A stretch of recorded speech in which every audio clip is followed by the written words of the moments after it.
एक अध्यापिका थी जो सबके सामने बेहद संजीदा और गरिमामयी दिखाई देती थी। लेकिन असली सच्चाई यह थी कि वह अपने ही एक विद्यार्थी पर दिल हार चुकी थी। कक्षा में वह सभी बच्चों को पढ़ाती रहती, मगर उनकी नजरें सिर्फ उसी एक पट्टी की रहती। एक दिन उस विद्यार्थी ने तंग आकर पूछ ही लिया, मैडम, आप यहाँ पढ़ाने आती हैं या कोई और वजह है? अध्यापिका ने मुस्कुराते हुए जवाब दिया, ये बात मैं तुम्हें छुट्टी के बाद अकेले में बताऊंगी। घंटी बजी, कॉलेज खाली हो गया। कक्षा सुनसान हो गई और वहां केवल वह विद्यार्थी और उसकी अध्यापिका आमने सामने रह गए। उसने कहा, मैडम, अब तो बता दीजिए, कहना क्या चाहती है? और तब अध्यापिका ने वह जुमला कह दिया, ऐसा जुमला जो आमतौर पर सिर्फ एक पत्नी अपने पति से कहती है। अब सवाल यह है कि क्या उस विद्यार्थी ने हिम्मत करके इनकार कर दिया, या फिर उस जिद्दी अध्यापिका ने अपनी बात मनवा ली, या फिर जवानी के जज्बात उस लड़के पर हावी हो गए और वह भी अपने आप को रोक न सका। ये सब जानने के लिए इस कहानी को आखिर तक जरूर सुनिए। गांव रामपुरा एक छोटा सा कस्बा था। कच्ची मिट्टी की गलियां, झोपड़ियां, खेतों की खुशबू और लोगों की जिंदगी बस दिन भर की मशक्कत में गुजरती थी। उसी गांव की एक बोसीदा सी झोपड़ी में अर्जुन अपने पिता रामलाल और माँ सीता के साथ रहता था।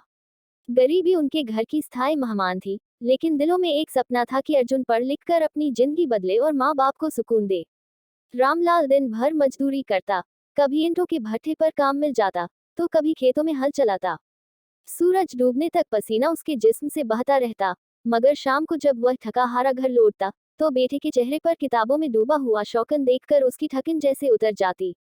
सीता भी दिन भर मेहनत करती, कभी दूसरों के घरों में बर्तन धोकर थोड़ा बहुत अनाज ले आती, कभी कपड़े सीकर कुछ रुपए कमा लेती। वह अक्सर खुद भूखी सो जाती, मगर अर्जुन को पेट भर खाना खिलाती, ताकि वह पढ़ाई में कमजोर न पड़ जाए। अर्जुन एक दुबला पतला सा लड़का था, मगर आंखों में रोशनी और चेहरे पर अजम झलकता था। वह जानता था कि उसके माता पिता किस मुश्किल से उसे स्कूल भेज रहे हैं, इसलिए वह दिल लगा कर पढ़ता।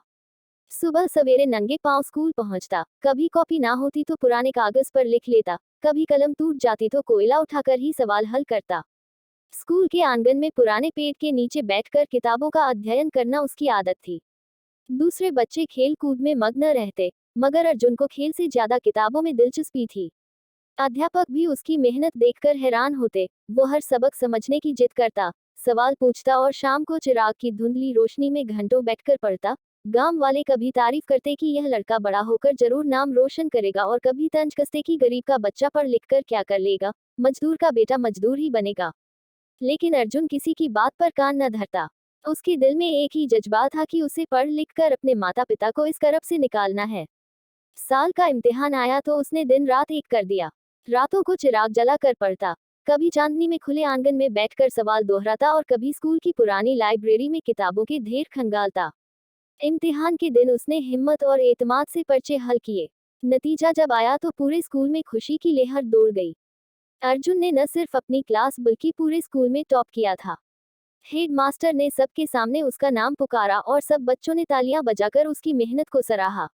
उसके माता पिता की आंखों में खुशी के आंसू थे। बरसों की मशक्कत का मीठा फल उन्हें मिल गया था। लेकिन जैसे ही स्कूल की खुशी थमी, एक नई मुश्किल ने घर का दरवाजा खटखटाया। अर्जुन को अब कॉलेज जाना था और कॉलेज के खर्चात सुनकर रामलाल और सीता के चेहरों पर फक्र की लकीरें उभर आईं। रामलाल ने कहा कि बेटा, हमने पूरी कोशिश की है, मगर अब हम कॉलेज की फीस कहाँ से लाए, हमारी बिसात से बाहर है। सीता भी रोने लगी कि मेरा जी चाहता है तू बहुत बड़ा आदमी बने, मगर हालात हमारे दुश्मन है। अर्जुन का दिल टूटने लगा। उसे लगा कि गरीबी हमेशा ख्वाबों को कुचल देती है, मगर किस्मत ने उस वक्त उसके दरवाजे पर दस्तक दी।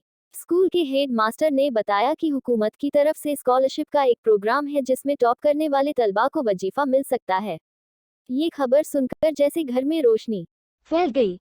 अर्जुन ने फौरन फॉर्म भरा, इंटरव्यू दिया और कुछ दिनों बाद खुशखबरी मिली कि उसे स्कॉलरशिप मिल गई है। ये लम्हा उसके माता पिता के लिए ईद से कम न था। बरसों की मेहनत रंग ले आई। अब अर्जुन कॉलेज जा सकता था और अपने ख्वाबों को नहीं उड़ान दे सकता था। स्कॉलरशिप की खुशखबरी मिलने के बाद पूरे गांव में जैसे चर्चे होने लगे कि रामलाल का बेटा अब शहर के कॉलेज में पढ़ने जा रहा है।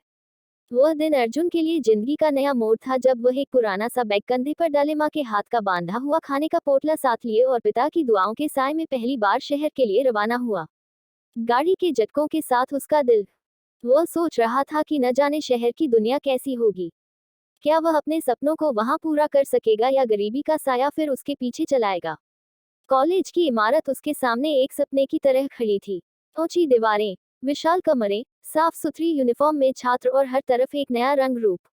अर्जुन के कपड़े भले ही साधारण और पुराने थे, लेकिन आंखों में चमक और दिल में हिम्मत की रोशनी सबसे ज्यादा नजर आ रही थी। वो अपनी मेहनत पर भरोसा करके क्लास में दाखिल हुआ। पहला दिन उसके लिए थोड़ा मुश्किल था। नए दोस्त, नए जगह और नए अध्यापक। मगर जल्द ही एक शख्सियत उसकी नज़र में सबसे अलग और खास बन गई। ये उसकी अंग्रेजी की टीचर थी, जिनका नाम रेखा शर्मा था। रेखा तकरीबन 30 बरस की थी। लंबे काले बाल, गंभीर मगर मुलायम लहजा और पढ़ाने का ऐसा अंदाज कि हर बात सीधे दिल को छू जाती थी। जब उन्होंने पहली बार अर्जुन को सवाल करते देखा, तो हैरान रह गई कि इतना गरीब दिखने वाला लड़का कितने शौक और आत्मविश्वास से ज्ञान हासिल करना चाहता है। रेखा ने अर्जुन पर खास ध्यान देना शुरू कर दिया। वह जानती थी कि यह लड़का मेहनती है, मगर हालात का मारा हुआ है। वह अक्सर क्लास के बाद उसे रोककर कहती कि अगर कोई सबक समझ ना आए तो बेझिझक पूछ लिया करो। कभी कभी वह उसे अतिरिक्त किताबें भी देती और कहती कि इन किताबों में वह खजाना है जो तुम्हें आगे बढ़ने में मदद देगा। समय गुजरता गया और अर्जुन की मेहनत और निखरती गई। उसने पढ़ाई में बेहतरीन प्रदर्शन दिखाया। उसकी कामयाबियां देखकर रेखा के दिल में उसके लिए एक अजीब सा लगाव पैदा होन। वह न सिर्फ उसकी मेहनत की कायल थी, बल्कि उसकी मासूमियत और खुलूस ने भी उनके दिल को छू लिया। रेखा अक्सर सोचती कि शायद तकदीर ने उन्हें इस लड़के के करीब किसी खास वजह से किया है। अगर तुम चाहो तो मेरे घर रह सकते हो। इससे तुम्हारा किराया बचेगा और तुम्हें ज्यादा सुकून के साथ पढ़ाई करने का मौका मिलेगा। अर्जुन हैरान रह गया। उसने सोचा कि इतनी बड़ी अध्यापिका उसे यह सुविधा क्यों दे रही है। शुरू में उसे झिंझक महसूस हुई, मगर रेखा ने उसके साथ ऐसा बर्ताव किया जैसे वह उसके अपने परिवार का सदस्य हो। वह उसके लिए खाना बनाती, उसका ख्याल रखती और अक्सर रात देर तक उसके साथ बैठकर पढ़ाई कराती। धीरे धीरे अर्जुन की झिंझक कम होने लगी और दोनों के बीच एक खास करीबियत पैदा होने लगी। रेखा के दिल में अब सिर्फ हमदर्दी नहीं रह गई थी। वह महसूस करने लगी थी कि यह लड़का उनके लिए कुछ और मायने रखता है। अर्जुन भी इस मेहरबानी से बेहद प्रभावित था। वह जानता था कि एक आम छात्र को ऐसा सहारा कम ही मिलता है। दोनों की शामें अब साथ गुजर थी, कभी पढ़ाई में और कभी जिंदगी की बातों में। और फिर एक रात जज्बात की सरहदें धुंधला गई।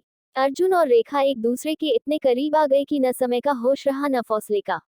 वह लम्हा उन दोनों के लिए जिंदगी का एक नया बाब था।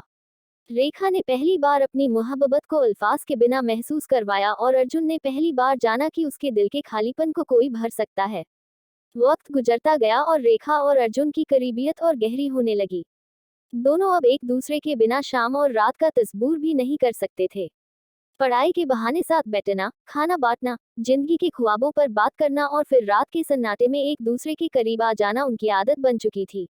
रेखा के दिल में जो मोहब्बत बरसों से खाली थी, वह अब अर्जुन के वजूद से पूरी होने लगी थी और अर्जुन को पहली बार लगा कि दुनिया की शक्तियों के बीच भी मोहब्बत जैसा नर्म साया मिल सकता है। लेकिन किस्मत के खेल अजीब होते हैं। कुछ हफ्तों बाद रेखा ने महसूस किया कि उसके जिस्म में तफसीली तब्दीलियां आ रही हैं। जब डॉक्टर के पास गई तो खबर मिली कि वह मां बनने वाली है। ये सुनकर उसका दिल तेजी से धड़कने लगा। खुशी और खौफ दोनों एक साथ गालिब आ गए हैं। उसने कई दिन यह बात अपने दिल में छुपाए रखी, मगर आखिरकार एक दिन हिम्मत करके अर्जुन को बता दिया। जब अर्जुन ने ये सुना तो उसके होश उड़ गए। उसके लिए ये लम्हा किसी सदमे से कम न था। उसने सोचा कि वो अभी खुद एक तालिबेशी नौकरी है ना पैसा, वह कैसे इस जिम्मेदारी को संभाल पाएगा। उसके जहन में खौफ का तूफान उठा। वह रेखा की आंखों में देखने की हिम्मत न कर सका। दिल में मोहब्बत तो थी, मगर हालात के बोझ ने उसे तोड़कर रख दिया। उस रात वह बेचैन रहा। सारी रात करवटें बदलता रहा। उसके कानों में वालिद के अल्फज गूंजने लगे कि हमने तुम्हें पढ़ाया है ताकि तुम खानदान का सहारा बनो। उसे लगा कि अगर यह बात बाहर आई तो दुनिया क्या कहेगी, गांव वाले किस तरह उसके माँ बाप को ताने देंगे। आखिरकार उसका दिल बर्दाश्त न कर सका और वह अचानक फैसला कर बैठा। अगली सुबह वह रेखा से कुछ कहे बगैर अपना बैग उठाकर गांव के लिए रवाना हो गया। स्टेशन पर खड़ा वह बार बार पीछे मुड़कर देखता रहा, मगर हिम्मत न कर सका कि वापस जाकर रेखा से मिले। ट्रेन के धुएं के साथ उसके ख्वाब भी जैसे बिखर गए। रेखा जब अकेली रह गई तो उसकी हालत बिगड़ने लगी। वह बार बार दरवाजे की तरफ देखती जैसे अर्जुन अभी आ जाएगा, मगर हर दिन गुजरता गया और अर्जुन की वापसी न हुई। उसके जिस्म पर हमल के असरात जाहिर होने लगे, तबीयत कमजोर रहने लगी और दिल पर अर्जुन की जुदाई का बोझ लग वह बीमार सी रहने लगी। क्लास में भी उसकी तवज्जो कम हो गई और तलबा हैरान रहने लगे कि उनकी हमेशा मुस्कुराती स्थानी को क्या हो गया है। दूसरी तरफ गांव में अर्जुन दिन रात खुद को कोसता रहता। कभी खेतों के किनारे बैठकर सोचता कि वह बुजदिल क्यों निकला, कभी माँ बाप को देखकर सोचता कि अगर वह सब सच जान ले तो क्या होगा। उसकी आंखों में हमेशा रेखा का चेहरा घूमता रहता, उसके अल्फाज कानों में गूंजते रहते और दिल में खलिश बढ़ती जाती। दिन महीनों में बदल गए, जुदाई दोनों को अंदर से तोड़ रही थी। रेखा की हालत इतनी खराब हो गई कि वह अक्सर बिस्तर पर पड़ी रहती, उसके दिल की धड़कनें आहिस्ता हो जाती और आंखों में उदासी की परछाइयां छा जाती। वह बार बार एक ही दुआ मांगती कि अर्जुन वापस लौट आए। गांव की खामोश फजाओं में महीने बीत गए लेकिन अर्जुन के दिल की बेचैनी खत्म न हुई। दिन को वह माँ बाप के साथ खेतों में हाथ बटाता, मगर शाम होते ही दिल रेखा की यादों में डूब जाता। कभी वह उसकी मुस्कान याद करता, कभी वह लम्हा जब उसने मोहब्बत से उसका हाथ थामा था। जुदाई ने उसे अंदर से कमजोर कर दिया था। वह जानता था कि उसने बुजदिली दिखाई है और अपनी जिम्मेदारी से मुंह मोड़ा है। एक रात वो अपने कमरे में लेटा सोच रहा था कि उसकी माँ आकर बोली, बेटा, तेरी आंखों में हमेशा उदासी रहती है, कोई बात है जो तू हमसे छुपा रहा है। ये सुनकर अर्जुन की आंखों से आंसू बह निकले। उसने पहली बार अपने माँ बाप को सब कुछ बता दिया कि किस तरह रेखा ने उसका सहारा बनकर उसे आगे बढ़ने में मदद दी, किस तरह वे दोनों करीब आए और फिर किस तरह वह उसकी हालत में उसे छोड़ आया। रामलाल और सीता सुनकर चुप रहे, मगर फिर रामलाल ने कहा, बेटा, भागने से कभी मसले हल नहीं होते। अगर तूने गलती की है तो उसका बोझ भी तुझे ही उठाना होगा। जा, उस लड़की के पास वापस जा, वो तेरा इंतजार कर रही होगी। ये अल्फाज अर्जुन के दिल में तीर की तरह लगे। अगले ही दिन वह शहर की तरफ रवाना हो गया। रास्ते भर उसका दिल जोर जोर से धड़कता रहा। आंखों के सामने सिर्फ एक चेहरा था, रेखा का। जब वह रेखा के दरवाजे पर पहुंचा तो उसके कदम कांपने लगे। कई बार उसने दस्तक देने की हिम्मत की, मगर हाथ वापस खींच लिया। आखिरकार उसने दरवाजा खटखटाया।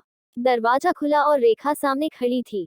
उसका चेहरा जर्द था, जिस्म कमजोर लग रहा था, मगर आंखों में वही शिद्दत थी। अर्जुन को देखते ही उसकी आंखों से आंसू बहने लगे। अर्जुन भी जब्त न कर सका और दोनों एक दूसरे के गले लगकर देर तक रोते रहे। उनके दरमियान खामोशी थी, मगर यह खामोशी सब कुछ कह रही थी। अर्जुन ने कांपती आवाज में कहा, रेखा, मैं तुम्हें छोड़कर भाग गया था। मैं बुजदिल निकला, मगर अब मैं वापस आ गया हूँ। अगर तुम मुझे माफ कर दो तो मैं वादा करता हूँ कि हमेशा तुम्हारे साथ रहूंगा। रेखा ने रोते हुए कहा, मैं हर दिन यही दुआ मांगती थी कि तुम लौट आओ। अब तुम मेरे सामने हो तो मुझे और कुछ नहीं चाहिए। यूं दोनों ने एक दूसरे से अपने दिल के जख्म बांटे और फैसला किया कि अब वे दुनिया की परवाह किए बिना एक दूसरे का साथ निभाएंगे। कुछ दिन बाद दोनों ने सादगी से शादी कर ली। गांव के लोग हैरान भी हुए और कुछ ने ताने भी दिए, मगर अर्जुन और रेखा के लिए सबसे बड़ी बात यह थी कि वे अब एक दूसरे के हो चुके थे। रेखा की जिंदगी में अब सुकून आ गया। अर्जुन के कंधे पर अब जिम्मेदारी का बोझ था, मगर उसके दिल में अजम और मोहब्बत की ताकत भी थी। वह पढ़ाई पूरी करने के साथ साथ छोटी मोटी नौकरियां करने लगा ताकि घर का खर्च चल सके। दोनों एक दूसरे का सहारा बने गया।